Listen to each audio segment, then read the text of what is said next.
Okay, hello everybody. Welcome to video number 2 of our Camille's Kitchen sneak peek. And today I want to talk with you about something that I hear from people over and over and over again is really a deal breaker when it comes to being able to eat paleo and why they don't really want to do it. And that is that most people really want to be able to eat their comfort foods.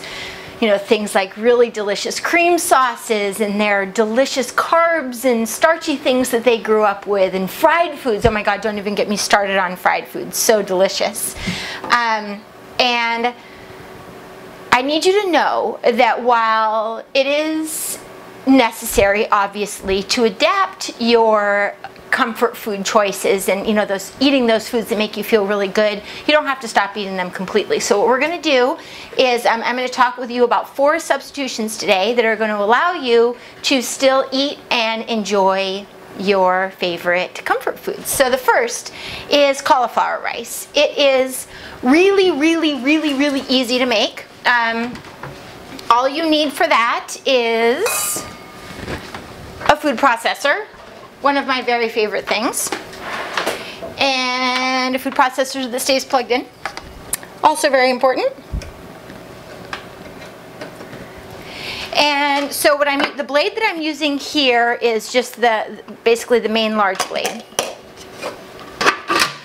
And I have a cute little tiny head of cauliflower. So I'm just going to run my knife along the bottom of this, pull back these leaves,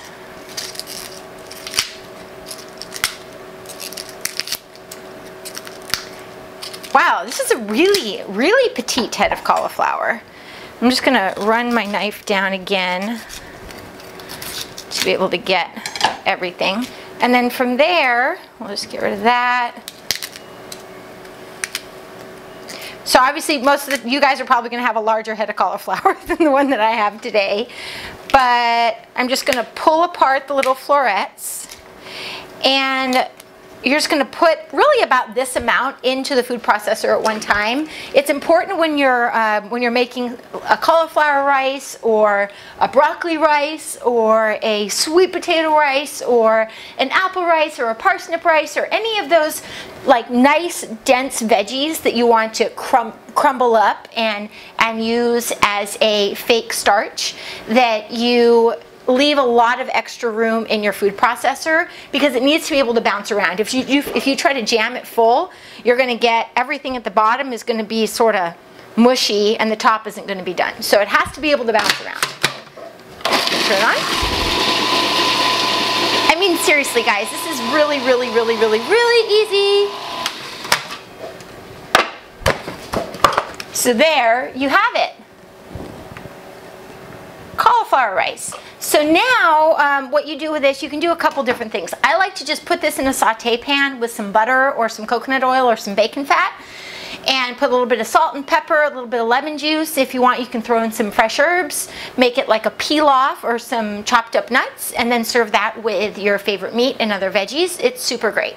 So that is cauliflower rice.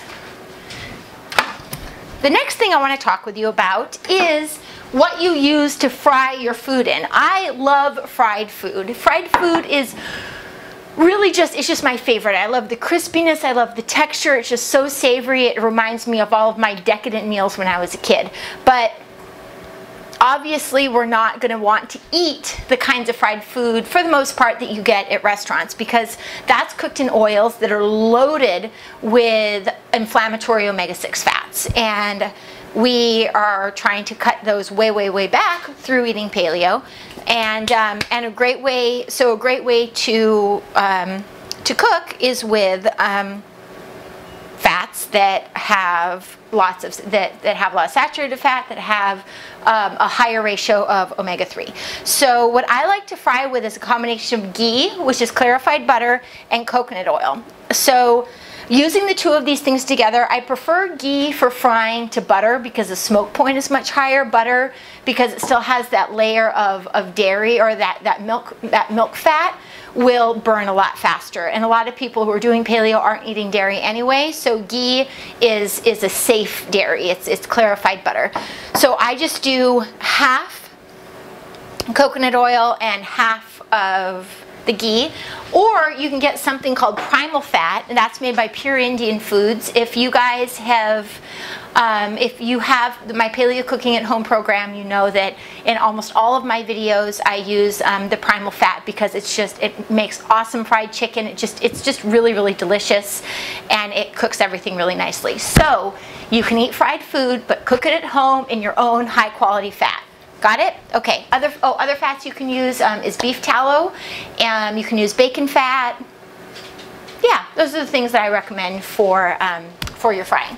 So the next is, I'm going to make you something that I really, really love, and that is a cream sauce. You guys like cream sauce, right? Who doesn't like cream sauce? But if you're anything like me, your body probably doesn't jive too well with having loads and loads of cream. It's just super heavy and So what I have here is, these are raw cashews, and I have been soaking these. You may notice that they are really, really plump. And I soaked these overnight in clean water, and now they're just nice and soft. So again, I'm trying to get you guys out of measurements. But obviously you can use the recipe. There is a recipe for this in Paleogasm if you have that. So you start with your cashews, and now to that, I'm just going to add a little tiny bit of water to get it started. Now, you don't have to have a Vitamix, but I really recommend, obviously I love the Vitamix, but you want to have something that has a plunger you're going to see, because you're going to want to be able to scrape down the sides. I highly recommend that. I'm going to add a little bit of lemon juice.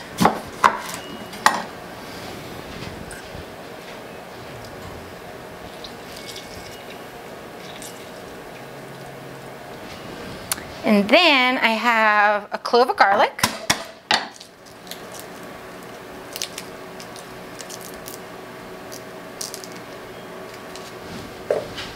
And some salt.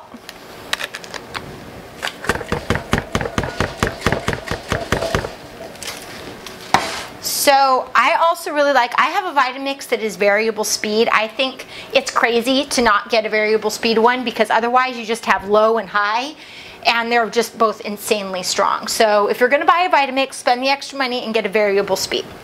So you always want to start on speed 1. Just going to slowly turn it up. Oh, I need to get my stopper. Oh, you guys probably just saw my weird pants.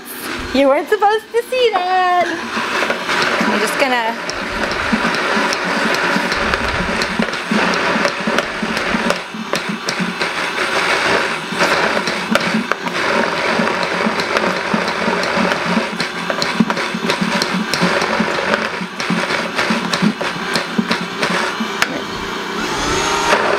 There we go.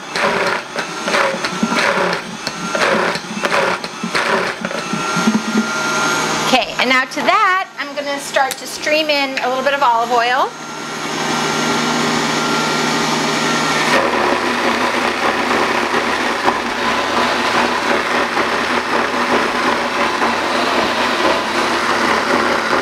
And a little bit more water.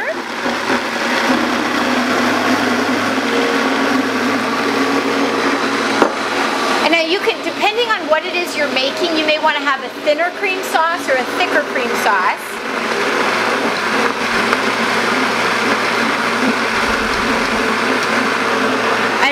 I'm going to turn it to high for just a second.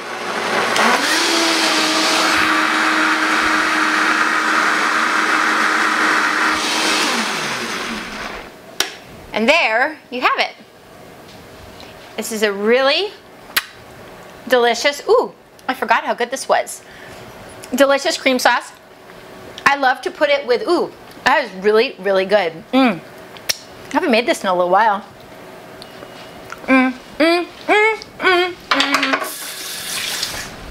Yummy. So you can use this cream sauce with I have a fettuccine alfredo that I make with this cream sauce that I do over a spaghetti squash. You can put it with a chicken pot pie is really, really good. Anything you'd want to, or if you just want a, you know, a bowl of pasta with cream sauce, it's really, really good. You're not even going to know or miss the fact that you're not eating cream. So that is cashew cream sauce. Okay, and then the very last thing that I want to say is that it's really, really easy when you're endeavoring to go paleo to want to do everything perfect. And I know this because I've seen other people do it and I've done it myself, where you just get really, really extreme. And then you stay extreme for so long that you come to a point where you just can't handle it anymore. And my personal recommendation and how I've been able to continue to navigate eating paleo, and especially like really, really eating gluten-free and not making really any exceptions at all, is that I will let myself eat gluten-free things that may not necessarily be paleo. Now, I won't do it all of the time. I, for myself, don't eat gluten ever.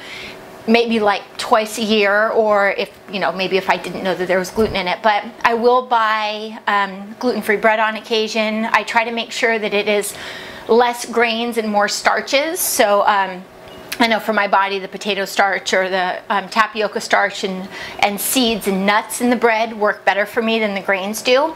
I definitely, my strong recommendation, if you are going to buy any gluten-free packages like gluten-free bread mix or pie crusts or anything like that, I made these really good cinnamon rolls the other day, is to make sure it doesn't have any bean flour in it. So you just want to look on the back of the package. One of the main things I usually use in gluten-free is garbanzo beans, fava beans, lentils. Those are things that if you're eating paleo, you probably are really going to want to avoid those beans. I know that my body doesn't do well with them.